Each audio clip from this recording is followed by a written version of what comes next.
Good evening, ladies and gentlemen. My name is Alan Smason, and welcome once again to NOLA Theater Talk. We're glad to have you here. Tonight we're having a little bit of a departure in it so far as we're talking about theater, but we're also talking about music. And it's always great to have a musical, but this is really not a musical as much as it is a show about music that we're going to talk about first off. And of course, I'm talking about Swing That Music, which is the tribute to Louis Armstrong that is being put on right now at BB's Stage Door Canteen between now and I believe in November. We're gonna probably have to say goodbye to it. But I am going to make a prediction tonight, and one of my first guests is going to be Tom Hook, who's the music director of the show. And that I believe that it's going to, just like the Louis Primus show, Jump, Jive, and Wail, it is, I believe, going to come back. And Tom, I think it just started and it's already going to come back. So, what do you think about that? I like the way you think. I'm all for that. That would be great. So Tom, you've been at the World War II Museum in various, areas. I mean, you've been music director on a number of shows. You've been the star in a couple of shows. I mean, I remember. I think didn't you do Santa at one point too? I did Santa one year and the Christmas show. Yeah, I've did a couple of radio shows as a headliner. And let me tell you, you're not exactly a thin person, so you could probably fit into the Santa Claus. Yeah, I did. Well. Required no padding at all. It was all real. Yeah.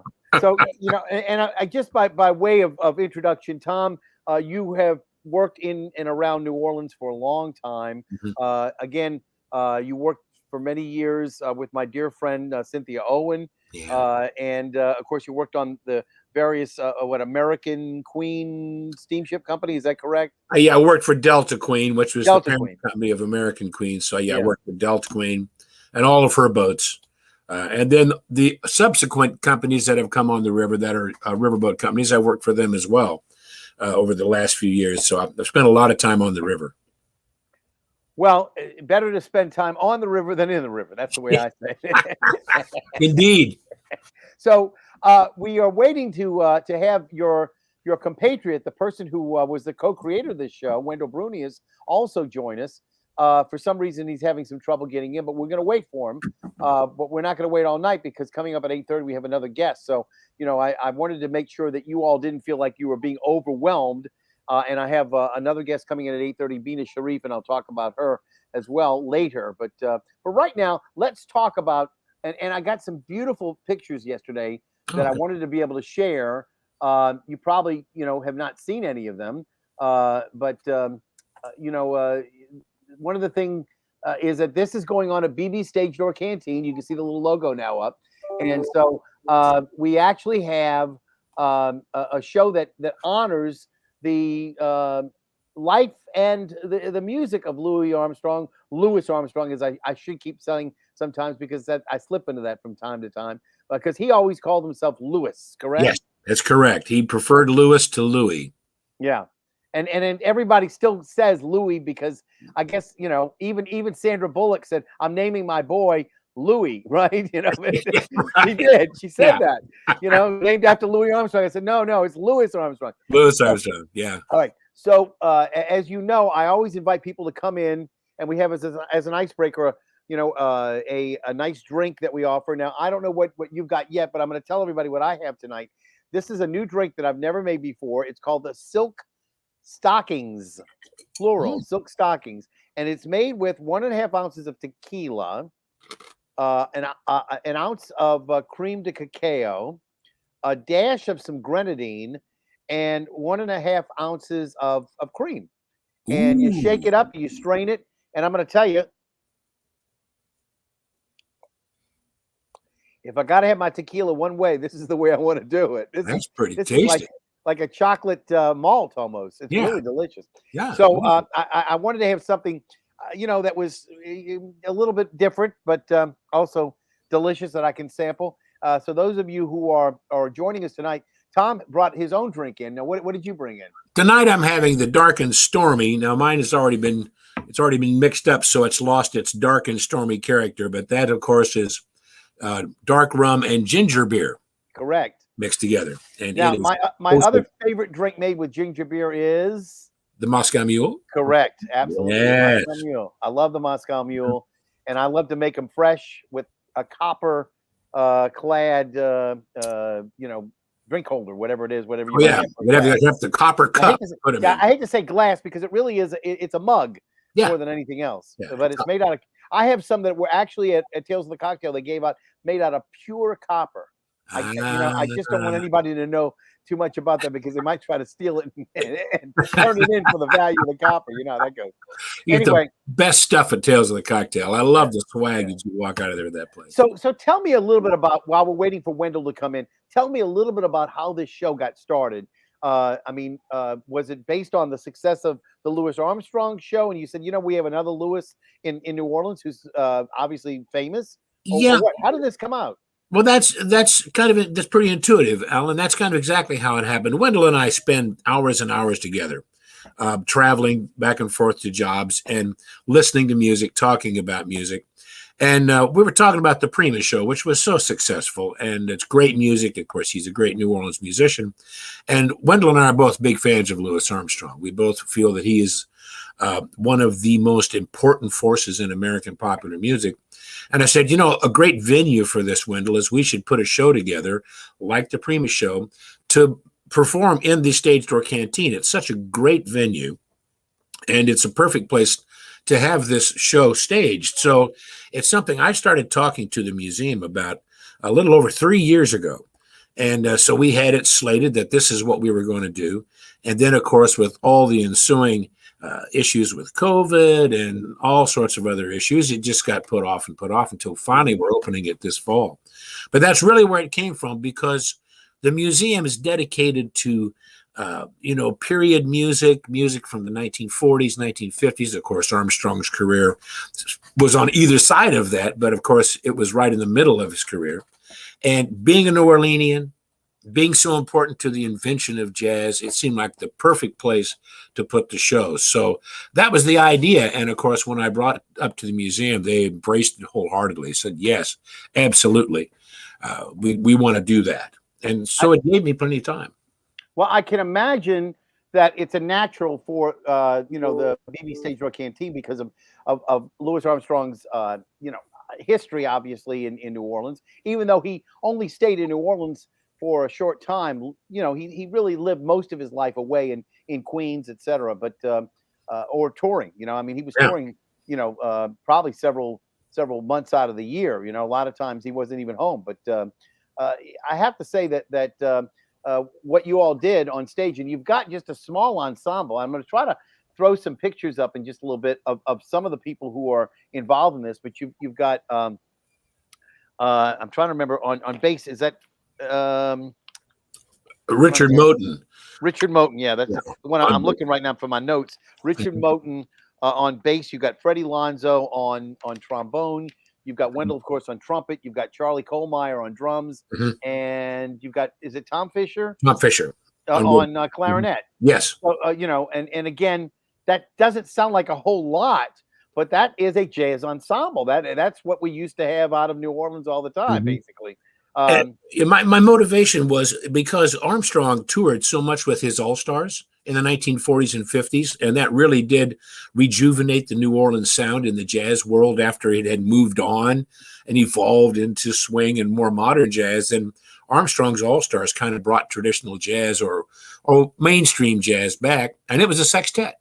So I said, then we should have a sextet. Yeah. And what I really love about it is that you show the difference between the ensemble jazz playing, early jazz from the late 19-teens into the early 20s, et cetera, and then the demarcation when you started to have the, if you will, individual solos that were passed around from one individual to the other. Speaking of individual solos, here he is. Hello, Wendell Brunius. It's Wendell Brunius. I made it. now, Wendell, again, people who may not know that you're at the BB Stage Door Canteen may recall you from being on another famous stage in New Orleans in the very famous French Quarter, and that being, of course, Preservation Hall. Oh, yeah. Now you go back there how many years now? I started there in 1978. So you're going to stay until you get it right, I guess, right? Is that what it is? 44 years, something like that. So, but anyway, you take on a little bit of the persona of Louis Armstrong in this particular piece too. So it's really great that you're able to do that. Now, are you like in bed right now? I'm trying to see. You got a pillow behind you. I have a pillow behind me. I was watching the Saints game. Oh, I got you. Connected to the. That's okay. We understand in New Orleans what comes first, and yes, first, and jazz is probably second. Many years ago, I did that Who Dat record, so I got hooked then, and that was the end of that. So I was telling Tom, I got some really incredible pictures yesterday, and I'm trying to see if I can upload them to the site now, so that other people can enjoy and share in some of these things as well. Because I mean, there were some really amazing pieces of music that you had, but the playing was just so wonderful. What I'm gonna try to do is because I can't remember what is what. I'm just gonna throw a few of them up there right now and see which ones will go, and then as they go, I'll just add more and more as we go on, and hopefully get a chance to show off some. There's one really incredible shot I've got with you with a cornet playing, or I guess it's trumpet more than cornet, but yeah. Oh my God. Okay, here we go. Here's the two of you after the show. That's not a bad one. That's not a bad one. I'm gonna clean that one up a little bit because Tom, you're a little bit too much flash on you. So I'm gonna darken you and lighten the background a little bit there. That's not a bad one. Yeah. And again, there you go. Yeah. Oh, look who's there. Uh-huh. All right. So like I said, I was really happy with the outcome of some of those pictures because I wasn't using a flash. I was very intentionally not using a flash, but during the show, I was trying to take as many nice tight shots as I could, and I got a couple that were just stunning. So, and Erica said, that she's going to be able to. Jerica Jensen, of course, the Bob Hope entertainment director, will hopefully be able to use that, to publicize this show. If not for this version, for the one that's coming, right? As we already said, you missed it late, but that's the way I cued Tom in, was to say that I made a prediction that the show's going to make a return. So you got to make sure that it is. Did you bring your drink in tonight like you were supposed to, Wendell? Of course I did. I always say I never drink unless I'm alone or with someone. Now that looks like a martini. Is that what that is? It is a martini. All right. I'm glad I got a good eye.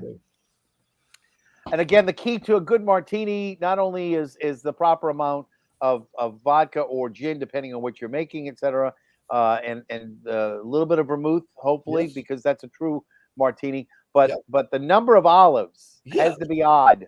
Well, you got to have at least 3. I have 5 in 5 is great. 5 is great. But you got to have odd number of olives. If you have an even number of olives, you got to send the drink back. I'm glad I'm meeting protocol. I'm so happy. I had no idea. See, so I think I checked out. There were 19 different songs that you had that I counted, and I don't think I missed any. That's right. And I went. It starts off with "Swing That Music," which isn't really kind of. As a matter of fact, at the end of the show, I said, "What's the first song you did?" Was "Swing That Music" when you were doing the introduction. But everything from Muskrat Ramble to Dippermouth Blues to the West End Blues, the Blue Yodel, which you ended up doing, which of course was a very famous sort of country tune, right? Yeah. Jimmy Rogers. Yes. Even a Mills Brothers classic, Walking Stick, which I'd never heard before, which I thought was fabulous. La Vie en Rose, which was the song that my son and my daughter-in-law were married to, by Louis Armstrong. Yes. Mac the Knife. And then a piece that you said, and it is true, you said it's the most beautiful song you've never heard. Most people never Azalea. Heard. Azalea. And I said, oh, he's right. I don't think I've ever heard this before. Wonderful World, of course. Hello, Dolly. All of the classics that, towards the end there. But my goodness, it was a compendium of everything that we know of and love about Louis Armstrong. And you all have crafted this show so well. I just really can't say enough good things about it, because I think that people who love jazz are going to say, "Oh, the National World War II Museum is now offering us an opportunity to hear jazz and not to hear the Andrews Sisters or the Victory Bells or what other kind of tribute show they might be doing." So it's really true jazz, and the type of jazz that was really up from our area here, which was born in New Orleans. And then also it's a story about Louis Armstrong, and he of course being one of our great heroes, one of our great inspirations here. So there's that aspect of it, but it's also very well done in terms of the way you've done it. It's very simple.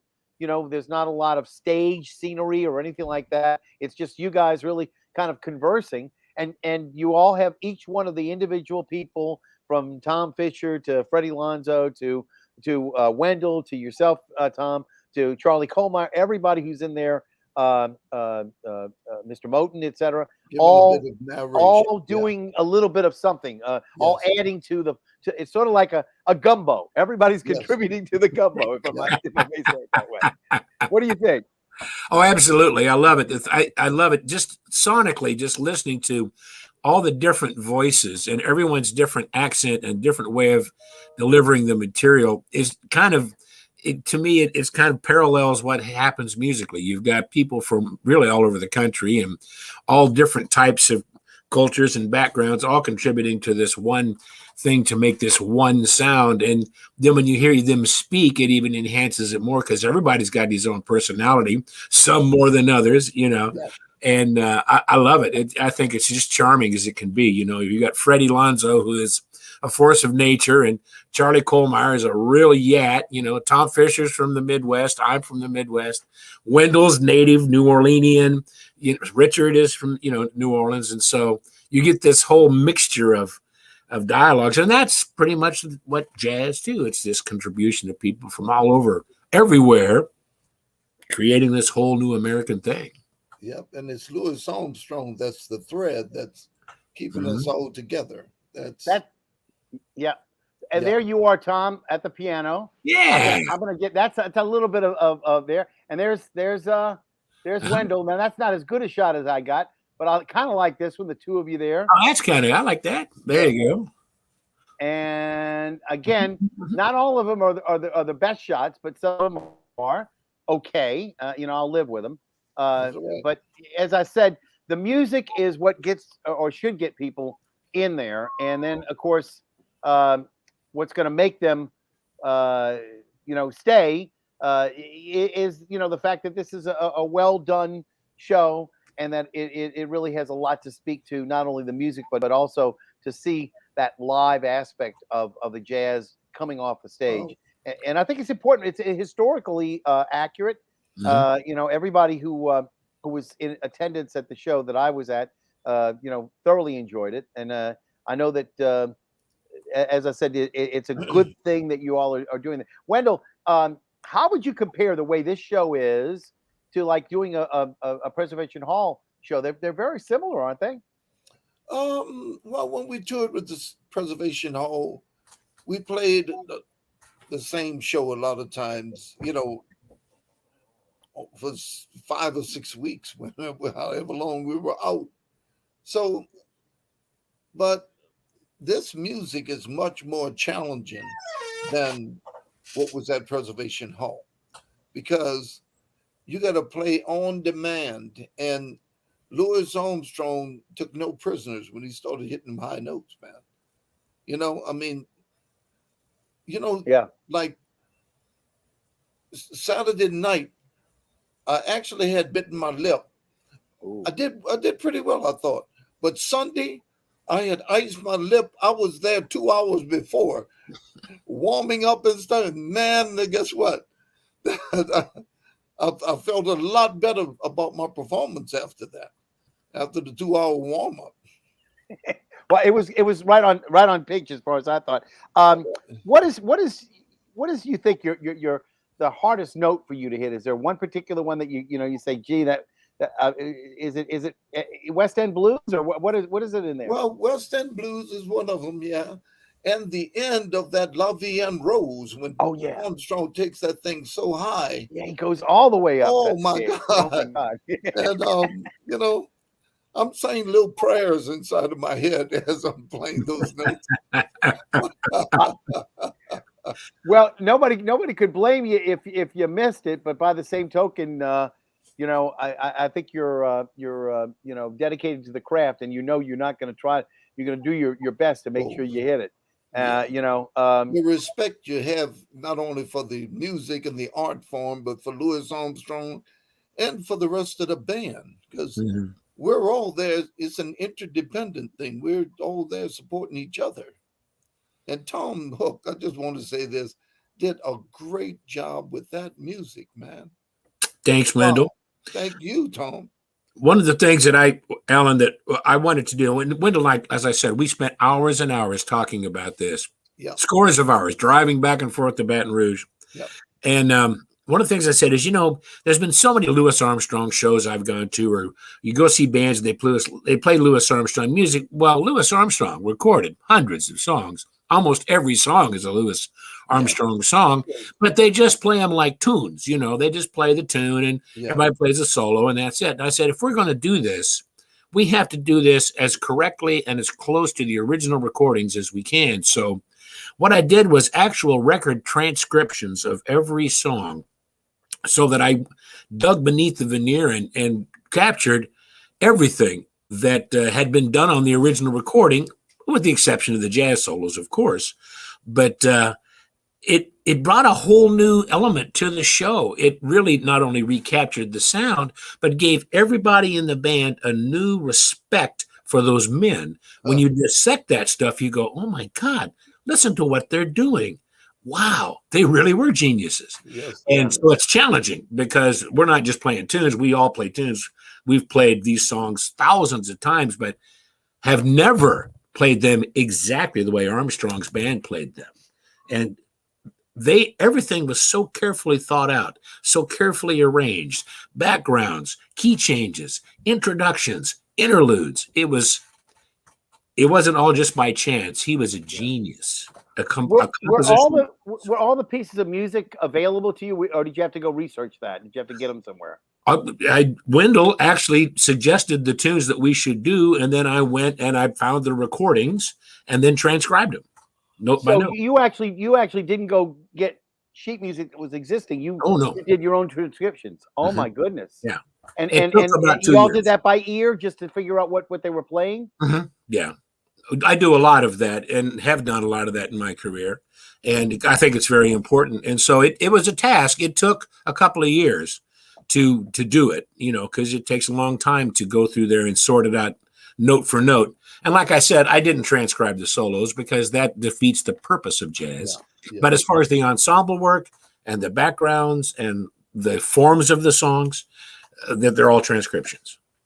That's amazing. Now that I know you did it that way, I'm even more in awe of what you're doing on that stage, because you know that's just outrageous. I mean, because Louis Armstrong had those onset, the hot fives, the hot sevens, etc. I mean, those recordings were done, but you know they weren't necessarily like the best recordings either. So to be able to hear, you know, what you were going to put out on that stage, you know, it was amazing that you were able to do that. Let me see if I can throw a couple more pictures up. We have our next guest waiting in the room. I see her. She's already arriving. She's going to come on in about another 6 minutes, but I have a few more pictures I wanted to show off of.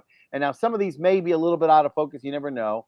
But there you go. Again, you've got Tom Fisher on the left, Wendell Brunius, and Freddie Lonzo. And Freddie's a real key part of the show too. Freddie, of course, also made his bones over at Preservation Hall too, right? Yes, he has. For about the last 20 years, he's been over there. Oh, he's a youngster, according to you. Yeah, he's a greenhorn. Yeah, and then you got I got Charlie Kohlmeyer, of course. Yeah. On drums, and we mentioned earlier. I think I showed a picture earlier, but of him and the bass player as well. Richard Moten, yeah. Richard Moten, yeah. And there you are. All right. And I got a couple of the Swing That Music tribute to Louis Armstrong signs that they got. But let me show you this picture. Ah, yeah. Look at that. That's there you go. That's a keeper. That is a keeper. That's a person paying attention to some music that must be respected in order to play it. And I have to tell you, anybody who has not yet made plans to see that. Now, tell me, Tom, this goes to what? November the what? It runs to the first weekend of November. So the 7th, I guess, is with the last. Yes, that's correct. So you got 2 weekends more to see this. Hopefully, it will come back. Yeah. You know, and as I said, it would be a shame if you love Louis Armstrong's music, if you love jazz, if you just want to be entertained. I mean, this is nonstop, about an hour and what, a half or so, or an hour 20. Hour 20. You got again 19 of the great songs that Louis Armstrong did from down in Honky Tonk Town. I didn't mention that, and then of course you've got you know, Wonderful World. Many of the songs that everybody knows now. You know, like they remember from the movie Good Morning Vietnam. You mentioned Wonderful World, but there are so many other aspects to the show that I really can't speak highly enough about it, because it really thrilled me to be able to be in that venue, to be able to see all those people having a good time and enjoying it. And I said, this is a natural New Orleans jazz and at BB Stage Door Canteen. Now the tickets are around $50 some odd, I think, for the public. I think they're around $47 if you're a member of the National World War II Museum. But you can go online and get your tickets. And anybody asking, it is required that you have to have either a negative PCR test or a certificate that says that you've been vaccinated. So if you are going to be going, keep that in mind. Don't show up at the door without your vaccination certificate, or I use the LA wallet now on my phone, so I'm able to show it that way. Yeah, but that way, and they do distance you. I would say it's as distant they can do it without sacrificing getting enough people in to make it worth their while. But everybody feels comfortable. They're not jammed in. They're not feeling like they're too close to somebody. And even on stage, you all are somewhat distant, although the three where you are, Wendell, you're kind of a little close, but you got to be able to feel the music as well. So I understand that. So again, I urge everybody one more time to go check out this particular production, because it's going to be on only for another couple of weekends, and you'll kick yourselves if you miss it, because it may be back. I'm thinking it's going to be back, but we're going to take the Alan Mason advice. It's going to be back. Yes. That's it. Erica, you hear what I'm saying, right? So that's all at BB Stage Door Canteen. And just before you all go, because we're going to have our next guest coming up in just a couple of moments, but I just would like to mention the fact that this show is the first one at the BB Stage Door Canteen that's starting off their season in a meaningful way. They're going to have some other shows coming up. I believe they're going to have the teas for the Christmas teas, etc. That they're going to have, and that'll be for the kids. And they're also going to have a Christmas show that they're bringing out again. So again, go on the website, go check that all out. They always put on a great holiday show, and I'm looking forward to seeing that as well. Hopefully, we will be seeing many more things. I know that the Johnny Cash show was transferred to January. It was supposed to be actually the first show of the season prior to yours, but because of the situation with COVID, etc., and the Delta variant going up, they decided to switch it back. I think also Hurricane Ida didn't help matters, so they moved that around as well. So again, I want to thank you for being with me tonight. Wendell, go watch the Saints game. I surely will. You see, I've got my regalia. We're going to keep that image in our mind too, as you play when the Saints go marching in again. Hopefully they're doing well.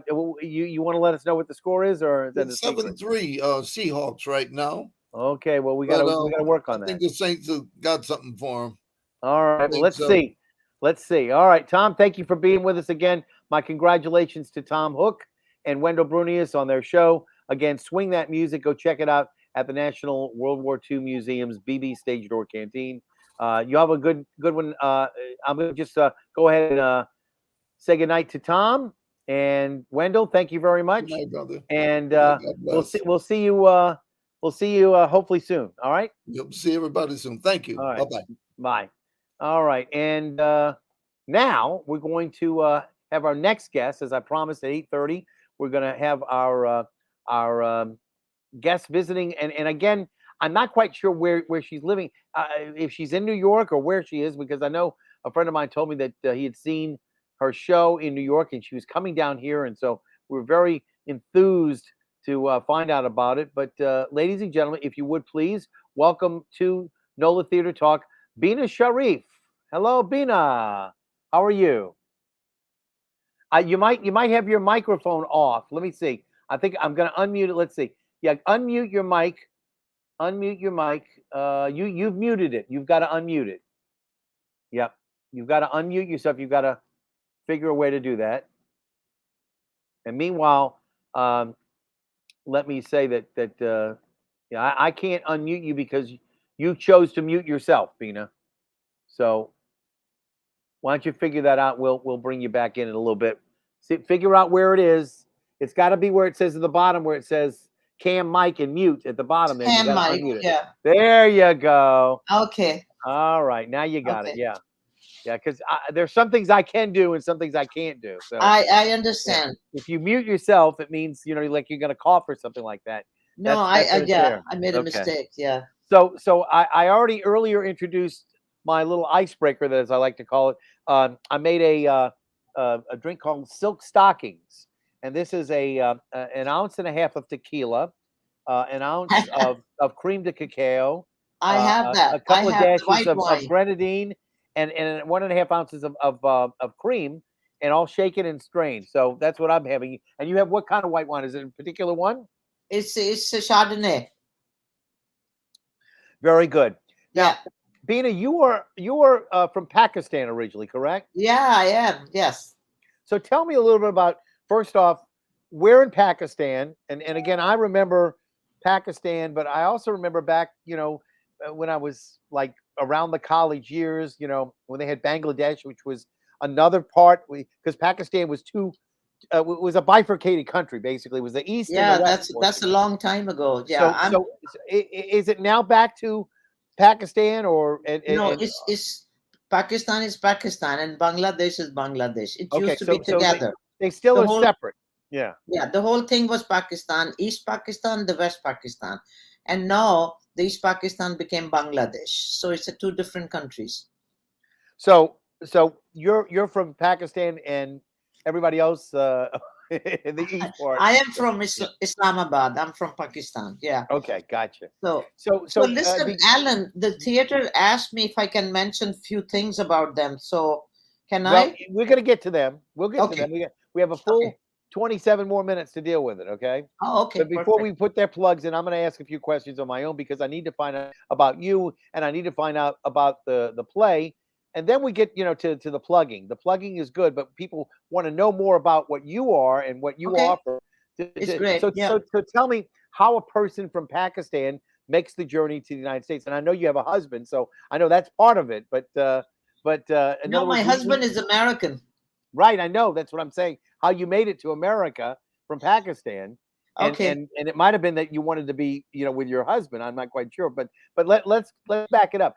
Were you exposed to theater in Pakistan, or were you a teacher? How did you get involved with acting? Okay. I studied medicine in Pakistan. I'm a medical doctor from Pakistan. And I came to Johns Hopkins University to do my master's in public health. And in Pakistan, we never take a break from studies. We just have no semester off. And after that, I just thought I'll take a little break, And I used to do the theater in Pakistan as a hobby with the college plays, but we did everything in English. We did even Death of a Salesman by Arthur Miller and things like that. And then I went to London for a little bit, and then I studied acting in London, went to National Theatre a lot, and then kind of got hooked. But I never thought that I will not go back to my medical career, and it's just kind of slipped through my fingers. And then I was in actress. Did you have a specialty that you were? Were you a family Yes. practitioner Yeah, I or? was going to be. I did an internship as a pediatrician, and if Ah, I continued, I would yeah, have been a children's doctor. And so I was in New York. I've lived always in New York, and I met my husband he's an actor, and I had a friend who was an actress, and that's how I met him. His name is Kevin Mitchell Martin. He's like the grandnephew of Thomas Mitchell, and he studied with Stella Adler, and we that's how we met. And then I went to Chicago, the Goodman Theater, in very early years. I met Tennessee Williams. My timeline has a Tennessee Williams picture. I'm so proud of that. And at that time, I was just an actress, but I got nominated for Joseph Jefferson Award for the Best Supporting Actress for a play called Play Mas by Mustafa Michoda, who's deceased now. He's a British playwright from Trinidad, but British. And then I came back and I auditioned for almost a year regularly, and I just never got a job with all my great reviews and my award nomination. And then I have a friend, excuse me, Robert Patrick, who wrote Kennedy's Children, I'm sure you know. And he really encouraged me a lot. He said, "You have to write your own plays." And I said, "No, I cannot." And he said, "No, you are a poet. You wrote short stories. You can write." And with his help, and then I have befriended an Israeli director, Joseph Mundi, and from La Mama, and he became a great friend of mine. We used to meet at Cafe Orlon every day, and he says to me, "You have to, you have to do it. You have to write and perform your own work." So with the Robert Patrick, I ended up writing a very dramatic half-hour long monologue called "The Cosmo Girl." And with the Joseph Mundi's help, he said, "You have to perform." And I said, "Where? I don't have any place to perform." And he just like got very upset with me. And he said, "You're full of it. You can even perform in the park, the corner of the Thompson Square Park." And with his insistence, my first piece was done at a bar. Can you imagine? You know, and I told the owner it's a comedy because he only booked comedy, and then piece was a bit serious, and he says to me afterwards, "It wasn't a comedy, but you were very funny, so come back." So I did that show for a long time, almost a whole year. And then I said, "Everybody has seen this show, now I have to write a play, bigger play." So I wrote a play called In Between, which was like 13 people, but we had like 7 people playing double and triple roles. So sure. that was the beginning. And my family was very upset that I gave up my medical career, and also had to take exams here. They don't recognize your degree, and the exams very, very difficult. And somehow or the other, this is how it happened. So now I have done 30 plays, Well, So now are there 30 plays that you have written yourself? yeah. So you've done are they all one acts or are they fully? No. There some the 30 plays. Most of them are full length. Some are one acts. Yes. That's an amazing number of plays to do in a short period of time. Now again? No, 30 years. It took 30 years. 30 years, 30 plays. This Florida university. That's still a lot to do in 30 years. Not everybody, especially for a Pakistani woman, right? Well, I give credit where credit's due. Thank you. Whether you are a woman, whether you're a man, 30 plays to me is a very good output. And again, I have to marvel anytime I can see that kind of output. You're regardless whether you want to recognize it, you're what I would call a prodigious writer. So there you go. Yeah, Ed Rubin, your colleague and my friend, and he has seen quite a lot of work. Last night I did a play, the one which you will see in New Orleans, hopefully. Life is a one-act play, which is a one-act, and we did it at a very fantastic cabaret theater, dinner theater, and Ed has seen it twice now already, and we had a wonderful show last night. So where do you call home? New York? What do we call home? Now is New York, I'm sure, because my parents are deceased. Our ancestors' house is gone, sold, and I have some relatives in Pakistan, and some of my relatives are in Europe. 2 of my brothers live in Scandinavia, And one of my sisters, she has a PhD degree from Harvard, and she went back, and she's in Pakistan. And some of my nephews and uncles are in Pakistan, and some of my nieces are in Britain. We are very educated, a highly educated family. That one thing my father was just like, he said, when you go abroad, and all of you will go abroad, and I do not want you to extend a hand to your husband or whoever and ask him, could you buy me a lipstick? You will be independent to buy your own lipstick. You'll be educated, But he didn't know I'm going to join theater. So now my husband's buying me all the lipsticks.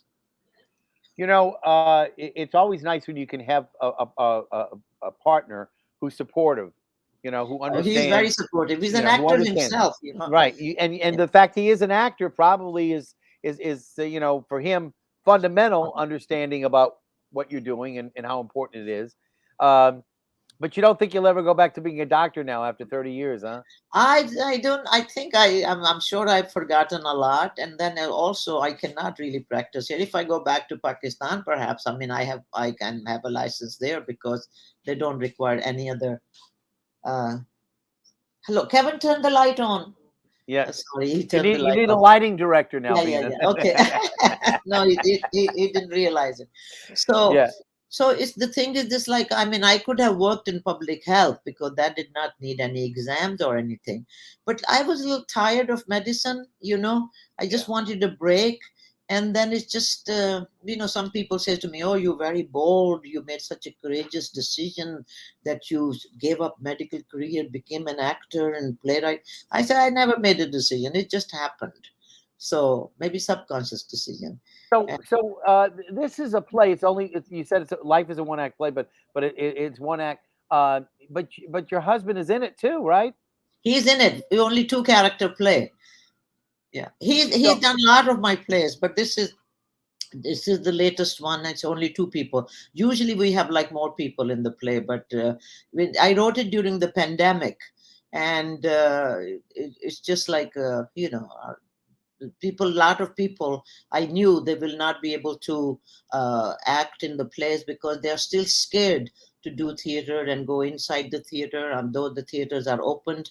Last night I invited quite a few people, and they said, oh, the room is too small and it's like 50 seats only, and we are a little afraid. So I decided that I'm going to have two characters so we can be together and do the play together. So it is working very well.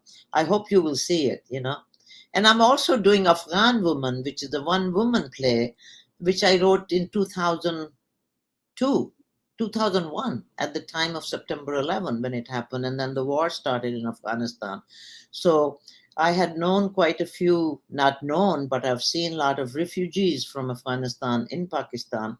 And somehow the other, I'm a visual artist. So I did a little drawing, and it looked like a burqa, that veil women wear in Afghanistan.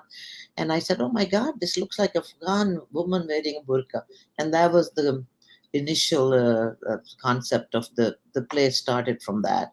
But I was also really devastated from September 11 and the consequence of the war afterwards. So this play I did from 2002 till 2008. In many, many drama departments of many universities. Then it went to England, Manchester, then Belgium for a festival, then Canada, then Pakistan 3 times. I did it there, Hawaii. So many universities. And after like 2008, I kind of put that burqa away. I was like very exhausted. It's very claustrophobic. And now the situation changed again, and everybody's calling me and they say you should do Afghan Woman again. So Mosaic Theater, this theater, they gave me a chance because I'm really happy. Renee Broussard, and the owner, and Paul Carafago, who's the organizer as well as the artistic director, who lived in New York, and he's a great poet, and we used to do poetry together in Queens. So I'm very excited. I'm very excited to come to New Orleans, number one. And first off, have you been here before?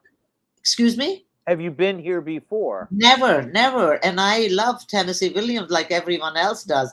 And my connection with New Orleans is Tennessee Williams, And now I'm going to go places where he was or something. I'm so excited. Yeah. But I have to do a lot of work. I have 3 days I have 3 days to do. No, I have 2 days to do. I have to do 2 plays in 3 days. Yes. Yes. So I know I'm going to probably not be able to see the first 2 because of a conflict. You have a conference, right? Yeah, you have booked your plays during the time that we have the theater critics. Yeah, I know. We have. Yeah, But ATC. there is a possibility if they don't have an event that it's at night, if they only have daytime events, that I'll be able to maybe join you instead. I just don't know yet what they haven't released the schedule yet, even though it's only a couple of weeks. So I don't know exactly what the story is going to be, but I'm praying that you know, we will see what we will see, you know, the opportunity to go out there. And I know that you had sent some pictures of you and your husband together, and I'm trying to find those, but unfortunately, Yeah, Ed took lots of pictures last night, you know, and then one of us, it's someone else took it, is on the Facebook, and I think Instagram also. It's that's me and Kevin together. It's a nice. There's one picture of you and your husband together, and I wanted to try to get to that, but for some reason I can't seem to find it. All I found was the black and white picture that you took, which obviously we can see you here, but that's No, that's a nice picture. You can if you can. My Instagram account is Bina Sharif 4. You can go there and see it or take it from there, or Facebook also. I'm on Facebook. I'm gonna try to find it if I can. Okay, like I said, I have your email. We can send it to you, right? Yeah, if you want, you know. I mean, the main thing is I'm trying to see my email if I can find it right now, but for some reason it's not showing up. And I know I got it. You know, it's just not showing up for some reason. Yeah. So I'm trying my best. Oh, I think because it came from Paul. That's what the problem was. It came from Paul Catafago, and that's why. Okay. That's why. And he didn't exactly. Yeah, that was the problem. There's where. Oh, you got it now? Yeah, he marked it like a crazy way he marked it. I don't understand why he did it that way, but he did it. It's not. I was looking for it to come from you, and it wasn't coming from you. It was from him. Now I have a picture of your husband too. Is this a recent picture? Which one is that from the when we send it as a bio and all that? Yeah, it looks like it's more like a headshot more than anything. I'm gonna put it up. Yeah, exactly. It's not from the show. It's a headshot. It looks like he's starring in some Shakespearean role. So yeah, yeah, he's a Shakespearean actor. Actually, he can recite Shakespeare. But he did a show, Edgar Allan Poe. He did a one-man show called Touch of the Poe. Yeah, and I love Edgar Allan Poe. Oh, you do? Because people say that he looks like him, and then he did a show. He does a little bit. He does a little bit. But let me show everybody else just who we're talking about. So there you go. There you go. And if we do it right, maybe we can actually have all three of us here. You get over the other side now. Move a little bit the other way, Bina. We can have all three of us. There you go. All three of us are on screen now. There you go. So there he is now. Now that's, you said he's the great nephew of Thomas Mitchell. Thomas Mitchell, yeah. You know, like everybody, Gone with the Wind and some John Ford movies, etc. Stagecoach, and he won the Oscar, the Emmy, the Tony. He won all the awards and everything. Yeah. So he was in Wonderful Life. It's a Wonderful Life with Jimmy Stewart. Remember that film? Yeah, sure. Yeah. Now this is you. Now is that you from your show? I'm sorry, I can't see anything. I only see me and a little bit of you. Okay, let me see. Maybe. Yeah. Is that better? I don't know, man. I'm just like, I was wondering why you're dancing, whatever it is you're dancing. Not quite sure. Oh, okay. This is from a play called Dream Within a Dream. And I did like I was writing Dream Trilogy, but I only did 2, and then the third one, pandemic came, and then I just like I didn't really even finish it. I was writing it, didn't finish it, but then I ended up writing this play, which has the reference. This takes place during the pandemic, the lockdown. Life is a one-act play. And this is the Life is a one-act play with your husband, right? Yeah, this is the two roommates are stuck together, roommates, partners, in a lockdown situation, and they can't do nothing. They just eat and watch TV all day long. And then they decided we have to do something creative before our creative juices dry up. They must be very creative people. And then they kind of like, it's a surprise. I don't want to tell you that surprise, No, but no, no, no. Don't give it all away. okay, That's why okay. people pay the money at the front box office, right? Yeah, no, it takes place during the lockdown, and it is quite sad and very funny too. So it's a So you tragic mentioned comedy. La Mama. Have you been at La Mama a lot to sort of work on some of your La plays? Mama, I did some other people's plays, and then I'm like, I mean, everybody knows me, and I go see some plays, but I never did one of my play there, You because haven't. Yeah, they're very famous for doing that kind of turnaround of works there. Developing works. yeah, they're very famous, but I was a resident playwright in a theater for the new city, and that was a wonderful thing because she does not charge me rent, but La Mama charges rent sometimes. And Oh, I could not afford to pay rent. So Theater for the New City, uh, I never paid rent, and she was very kind, and she gave me total control of over my work. Of course, she's the artistic director, and that's how I stayed there for long. She did a lot of my plays. I'm quite thankful to her. Bina, I can give you some advice on how you can afford to post your work easily, and it's be a doctor. But again, you wouldn't be able to do your work if you were the doctor again, Yeah, right? I know. Yeah, it's That's just a like, shame. yeah. That's a shame. Well, Yeah. again, you're going to be down. Are you going to have an opportunity? You say the first time in New Orleans. Are you going to come down here and soak up the culture a little bit? Be able to visit some of the areas in I the would French love Quarter? to. I would love to, So, because yeah, we were coming on 10th, which is late flight, and then 11th we're gonna uh, go to the theater and figure it out because I have to block my show. It's a new space, are you everything. gonna? Do you have an open-ended ticket, or are you leaving right away? No, we're leaving. We're coming back on 16th. Okay. All right. Yeah, All right. Well, yeah. I'll take you up on that because it's important that you give yourself some time to really soak up the culture. If you like Tennessee Williams, which you Oh, I have love already Tennessee said Williams. that, there's I some. listen. I am the only one. I'm so proud of it. This is a gift for me. On my timeline, you go on my Facebook. On my timeline is picture of me and Tennessee Williams, and I'm thinking of bringing that picture with me to New Orleans because Paul Cartafago said to me he's going to take me to a place, something really fancy where Tennessee Williams used to go. So I said I'm going to bring his picture and put it on the next empty chair to New Orleans. Yeah, I I mean, think I know the picture you're talking about, and let me see if it'll allow me. I think I can to do what I need to do to be able to show the same picture that you're talking about. So hold on a second. Let's yeah. take a look. Let's take a look She, if we can do that. okay. I just have to go to here and then here, and it should show up. You seeing You see anything? it? You see it? I see it. You see He, it? he has a beard, and I'm just like very close to him, and That's I have a correct. flower in my He's hair. got a little like a tuxedo on with a bow tie. Yes, because what happened was when I was at the Goodman Theater, I was doing the show, and then Tennessee William, they love Tennessee William. It was his birthday, and then they invited us also, the cast, for the birthday. And then it was exclusive dinner. I was never near his table and everything. I have no idea. Then later on, they were like cocktail and dancing and everything, and I ended up sitting next to him. I am so happy. And I was so excited that I put my arm around him. I put my arm around him. My arm is on his other shoulder, and I am like this as if I know him for 100,000 years. And he was so kind and so polite, and he talked to me for a while. He was talking about Streetcar Named Desire, if it can be done in the Hindi language, because I Oh, like look Indian. And I was like so thrilled. And photographers started taking pictures. It's Tennessee Williams, right?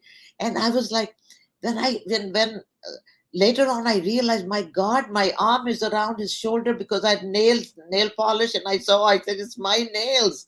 Oh my God, I became like so familiar. But he was lovely. And then I'm so silly, and I was just so not aware of things. I came back to New York, and I never asked for those photos. I never took a number of the photographer or something. I was just too excited. And a couple of weeks later, he went to the theater. He got my name and and he sent me the pictures. Yeah. They came into my mail. Yeah. And I was like, for a few years, I put them in a drawer, and I was just not like do anything. I just didn't want it to disappear from my life. And then when I had Facebook, people said to me, you need to put it on the Facebook. So, people change their timeline. I never changed that picture. And I had never written a single play when I met Tennessee Williams. I'm going to tell you my favorite story. I was just an actress. Vicariously, a friend of mine who was about to open on Broadway in Carolina Change, he actually was a student actor. He came to New Orleans as a student actor, went to the French Quarter right away, and hit Bourbon Street. And he said that he came upon a shadowy figure standing beneath a street lamp, smoking a cigarette in a cigarette holder, and it was Tennessee Williams. And he says, you couldn't have made this stuff up. And they got together and they talked about he introduced himself as an actor. He recognized him right away, etc. Yeah, he was a lovely man. Eric Paulson talked about the time he had gotten together. Dick Cavett talks about how gracious he was, etc. But he was a bit of a character too. So I'm sure there was a little bit of fun too that you enjoyed. I mean, he had the greatest laugh. It was unbelievable. But you know what I saw in him? I also saw a lot of sadness.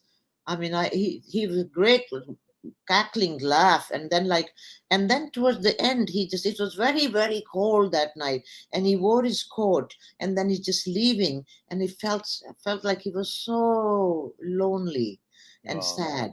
That's my impression, my last impression of him, And but I love his plays. I mean, there's a play he wrote, like 2-character play, which is about, I think, him and his sister. They're 2 characters who are stuck in the theater, and theater is locked, and they're inside. Oh yeah, yeah. Oh, it's a fantastic play. And there's another one which I love. I love that play. It's something called "Talk to Me Like the Rain, and I Will Listen." It's also 2 characters. Well, talk to me like the rain. Yes, and I will listen. Yeah.